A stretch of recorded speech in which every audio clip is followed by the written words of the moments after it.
एक बार महात्मा बुद्ध एक गांव में अपने शिष्यों सहित घने पेड़ की छांव के नीचे बैठे थे। आसपास के गांवों से बहुत से लोग अपनी मानसिक समस्याएं लेकर महात्मा बुद्ध के पास आते और महात्मा बुद्ध उन सब की मानसिक परेशानियों का समाधान देते। सब लोग खुशी खुशी अपनी समस्याओं का समाधान पाकर वहां से लौट रहे थे। वहीं से कुछ दूर बैठा एक दुखी भिखारी लोगों को बुद्ध के पास जाते देखकर अपने भाग्य को कोसता हुआ यही सोचने लगा कि अभी कुछ देर पहले तो ये लोग दुखी मन से मुंह लटकाए उन महात्मा के पास गए थे और अब इतना खुश होकर कैसे वापस लौट रहे हैं। आखिर माजरा क्या है, जरा मैं भी जाकर देखूं कि वो महात्मा ऐसा कौन सा खजाना बांट रहा है इन लोगों को। वे इतने प्रसन्न हुए कि उनके चेहरे लाल हो गए। जब वो दुख भिखारी कुछ नजदीक गया तो उसने देखा कि ये महात्मा तो लोगों को प्रवचन देकर लोगों के दुख का निवारण कर रहे हैं।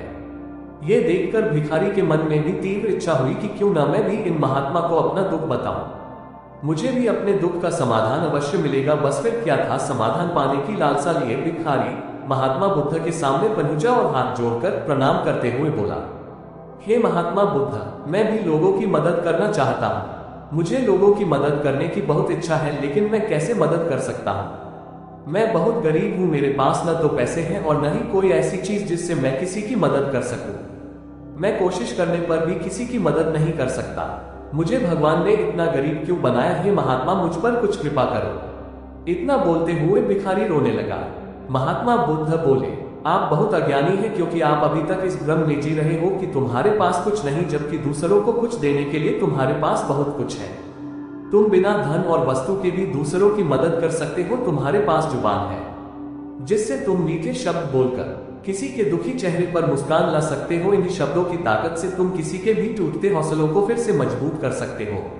इन शब्दों की शक्ति से आप किसी के भी मन में सकारात्मक विचारधारा के बीज बो सकते हैं और उसे गलत रास्ते पर जाने से रोक सकते हैं। तुम्हारे दो हाथों से किसी भी कमजोर या लाचार व्यक्ति की सहायता कर सकते हो। आपके दो आंखें किसी अंधे को रास्ता दिखा सकते हैं।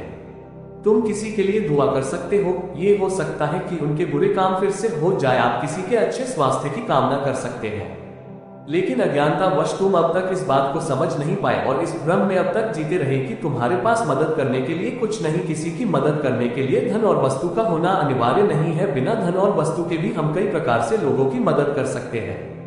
महात्मा बुद्ध के ज्ञान से भरे ये सुंदर शब्द सुनकर भिखारी के चेहरे पर मुस्कान आ गई और वह खुशी से झूमता हुआ वहां से चला गया।